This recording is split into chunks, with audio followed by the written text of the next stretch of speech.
All right, everyone, we got to talk about the Democratic Party. Of course, the midterm elections just barely beginning to be sort of talked about, hyped a little bit. You don't see much campaigning at the moment, but the generic ballot polling, a few state-to-state polls, really until summer, nobody's going to really care because it's a midterm. It's an off-year election. I've got to talk about this, though, because what I think is going to happen is that the Democrats end up with the mildest of victories in the House of Representatives. They're not going to retake the House. They'll just be gaining a few seats. It'll probably be underwhelming. Here's the problem. In any other situation, if you gain support within the House, you've got a few extra governors, you got some more state legislative positions, some, various things around the country. In any other situation, it's like, oh, well, that's great. Unfortunately, the Democrats, because of the paradigm shift, this is my prediction, need more than a mild victory. Looking at the generic ballot, the states that are up, the map, honestly, of where those races are. Trump's approval, the Democrat and Republican parties' general congressional approval. Looking at this, I don't see a situation that favors them to do more than put a very small dent, really, in Republican supremacy within government. The problem is that if you've spent a year saying the other party is essentially led by Hitler, and doesn't know what they're doing, they're evil. They're not only bigoted and all of these other epithets you can hurl at them, they are purely evil. If you've made that suggestion to your own partisan voters, we're talking just about partisan Democrats, people who would consider themselves liberal, they're never going to vote for a Republican anyway. They've been essentially told that the other side is demonic in nature. You would think then that they would get a little bit angry if the Democratic Party going into the midterms fails to do something a bit larger than, hey, we've got 3 or 4 extra House seats, we lost a Senate seat, but, we've got a little more support in the House and this governor flipped over. That's so underwhelming. And that would show really that Trump as a money president wins 2022. If after only the first half of his first term, he's managed to get the Democrats to the point where his own approval can be admittedly mediocre, and they can call him a bigot, say he's endangering the entire status of the United States, and he can still end up reigning over as the head de facto of this party. What essentially amounts to a Republican victory because they suppress their opponents despite them being favored heavily originally. The Democrats, even a couple months ago, were heavily, heavily favored to do great things. Now they've fallen flat. They've run out of money. They essentially destroyed their own capability to use immigration as a platform. They don't even talk about it at this point. They can't really cobble together a platform. The only thing I can even think of at this point that they can run on is, hey, Trump is a bigot. Trump is a bad person and the Republicans enable him. It's not working. They've been trying that for a year. His support ekes up. Congressional ballot favoring Republicans now or very close to it. It's not going to work for their midterm campaigning. When that happens, when they don't really do anything during the midterms, when they've set themselves up to be a totally demoralized, almost minor party, simply because it's obvious that in a midterm that should have heavily favored them, all things considered, considering how the media acts, Trump not even having the will of some Republicans at first behind him, his support being, again, admittedly mediocre. If they can't even pull something more than the most mild of victories so-called out of their ass during such a midterm, what are they going to do during the general election when they have to face Trump himself? He's not in the running. And Trump is stronger than most Republicans. I can think of a few Republicans that are stronger than Trump, or would potentially be stronger. Rand Paul, I think, is probably the strongest. It's very, very difficult to actually go after him because he's got such a good reputation with groups that typically lean far blue, namely millennial voters. The youth likes him. Look, most of his support, early on the campaign, before Trump came in, he was the number 4 candidate. He was one of the upper crust candidates that was running in a packed field. He probably stood a chance of actually winning. Most of his supporters would have been the libertarian fringe, a lot of which ended up voting for Johnson, trust me, because they didn't like Trump. Libertarian fringe and young voters. This is exactly what the Republican Party needs to now target. They've got the blue-collar, sort of Rust Belt Union Democrats. They're on board with Trumpism.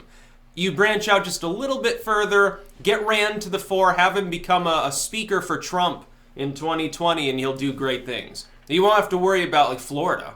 You won't have to worry about. You'll probably take Virginia at that point. You can set up Rand to be the next presidential candidate. Really a favor. Also, if Trump ends up primary, it'll be absolutely hilarious because the libertarian part of the party will probably be the one supporting him the most, except on guns. On that, they're like, I'm not so sure at this point. No, Trump will do fine. The Republicans are slated to do fine. In fact, they might do better than I expected. It might be like 2016, where I said I expect Trump to win, but it's going to be, it's not going to be a landslide. It ended up being, in an electoral sense, a landslide for Trump. He crushed his opponent.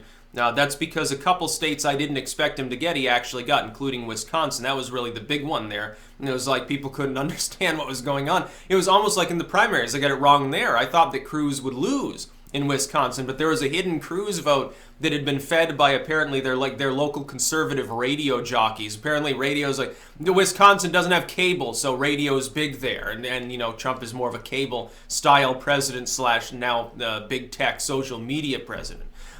So I would say my expectation, if the midterms were held right now, the Democrats would gain 2 or 3 House seats, lose a couple Senate seats, and go home totally defeated. Like, the fact that they're likely to lose support in the Senate is going to be the big news of the day. The day after the midterm elections, even when they were up in the ballot, they were slated to lose a Senate seat. Not gain any. There's almost no possibility they can prevail in the Senate. I think they've even withdrawn from a few of the closer races there because they realize they just can't do it. They're focusing on the House. They want to gain, we can take back the House. I don't think they can. Let's say they do, though. Then you end up with split government. Trump's going to run roughshod over them. A lot of those Democrats will probably be Democrats that didn't piss off the Rust Belt voters. They're not going to want to go toe-to-toe with Trump. Or they'll be far left. They won't even work with the party. In fact, I'm going to give you a cautionary tale to you Democratic voters. If you're helping them win the House, you should hope that they lose seats in the House, that they get totally crushed so that the paradigm shift can finally flip. They can stop edging themselves, blow their load at the proper time, and reform as a party, get a candidate and a platform that actually makes sense. Then they stand a chance in 2020 because they'll leave behind the 90s style campaign and issue platforms that they've been using that Clinton lost off. That Clinton lost on, and whatever candidate's next, a neoliberal, it would be a Biden or somebody, will lose on. They will lose. They keep saying, these three black women can beat Donald Trump. And they're like Oprah, Kamala Harris. That's not the way to win an election. It's not going to happen. I'm sorry, but when you play identity politics, you actually play right into Trump's hands. He's already built the upper hand on that. You can't win against him. You need something more tangible. He's won on money. He's won on the social wedge issues. That much is clear. Find something else to run on. What's it going to be? We have a better plan. You can win the union voters back. The Democrats can.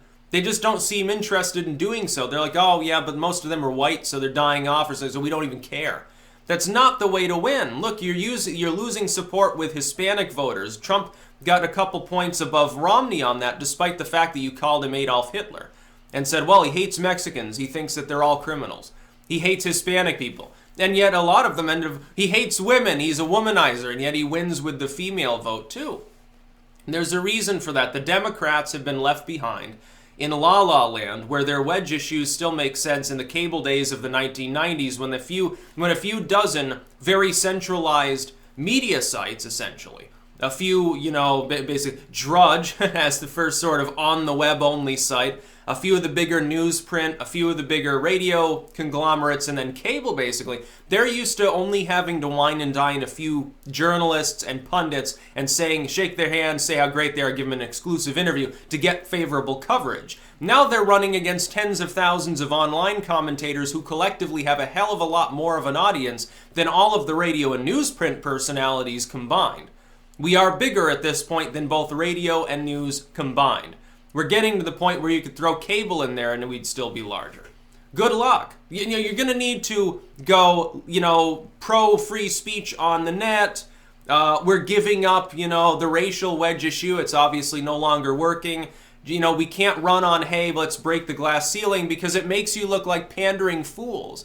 It makes you look like you're still stuck in the 90s, back when having a feel-good post-hippie message won you an election. It no longer does. People see through it because they can look at your record online. They can search for it themselves. They don't need a pundit to do it. And then say, Hillary Clinton is running on the glass ceiling platform. But look, here's a video clip from the 90s of her insulting and calling a woman loose-moraled, basically, for saying that Bill touched her inappropriately. See, it doesn't work. It never will work. Meanwhile, Trump, he proudly puts out the somewhat sexist, brash, weird side of him, because he's done it for years and he doesn't even care. He comes out and owns it happily and says, oh yeah, I'm Donald Trump.